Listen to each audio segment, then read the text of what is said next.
Hi guys, today we're taking a look at a Union Army cipher disk. Now, cipher disks were invented in 1470 by an Italian architect and author, Leon Aliberti. This is a cipher disk, a replica of a cipher disk that was used during the Civil War by the Union Army.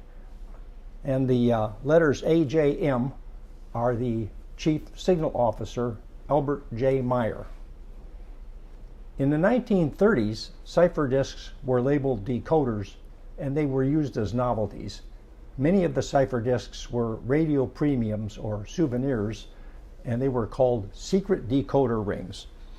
The original cipher disk was just a letter of the alphabet that went around, 26 letters, and then the internal disk was the alphabet in the opposite direction. And the idea was simply you substituted one letter for another, and you could turn a ring to make it more difficult. And that's basically what the Union Army did. In their case, they were concerned with telegraph wires, not Morse code, but telegraph wires, just ones and zeros, and they were representing the numbers, the ones and zeros, as a 1 or a 2. And later, it was determined that it was easier to read them upside down if they replaced a 2 with an 8. Now, I've never seen any pictures of an actual Civil War cipher disk that had 1s and 8s, but there are pictures of some original ones with 1s and 2s. And in addition to telegraph, they would use semaphore flags. A man would stand on a mountain with a big flag, and if he waved it to the right, it was a 1. If he waved it to the left, it was a 2. And if he ran circles over his head, it was like the end of something. So here's a basic cipher disk. These are available online. I'll leave a lot of links. They use them in escape rooms sometimes for part of the game. The weakness of this kind of a cipher disk is if you just do a simple substitution to unencrypt it at the other end, if you were the enemy, you would go by things like the most common letter of the alphabet is an E, and so if something appears lots of times, that's probably what the E was, and then with a little grunt work, you could probably decode messages and figure out the cipher. One way to make that more complicated is, that's a monoalphabetic cipher.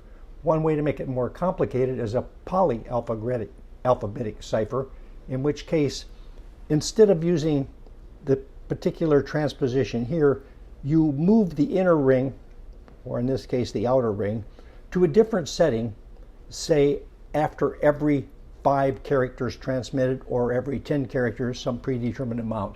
That would make it significantly more difficult to crack. So let's pretend that we have an incoming message that's going to tell us what the next camera video is going to be about. So here's our incoming message.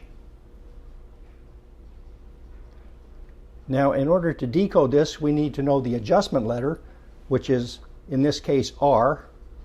And that's the default that the Union Army used, but it could be predetermined on a different month to be another letter. And then you need to know the key. And the key in this case is 1881, which will align the 1881 with the R. So the beginning of our message is 1811. I have to find that. And that's right there. So that's the letter. So that's the letter C, 1811. So we have C. The next letter is 111. And that's right here. And that's an A. The next letter is 8888, and that's right here. And this one is not perfectly aligned because they didn't do a good job of reproducing it, but that's the letter N. It has to be cocked a little to the side to read it properly.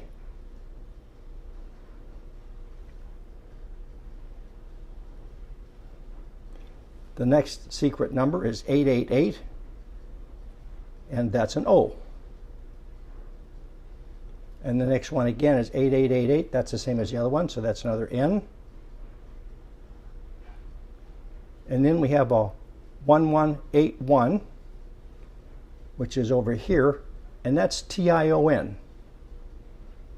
But then the next one is also a TION. So two TIONs together mean that's the end of that word or sentence. So we'll put a space there.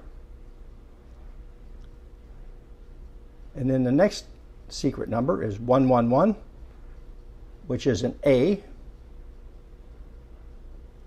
And the next one is 1118.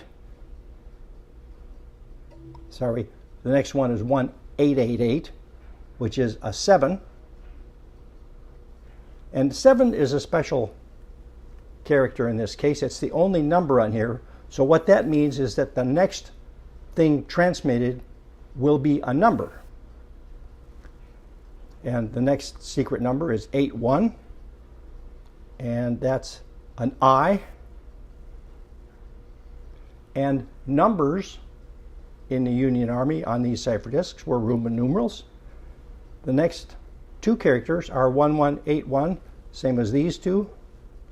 And again, that's the TION, which is saying it's a space, or in this case, it's the end of the message. So the secret is the next camera video will be on a Canon A1. So I bought this at a yard sale, flea market kind of place, and they had several different types, and we'll show you some of those other types later.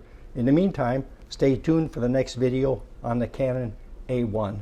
And as I said, there are links below the video to all of the places on the web where you can read about the Union Army cipher disks. Thanks a lot for watching, and I hope you enjoyed the video.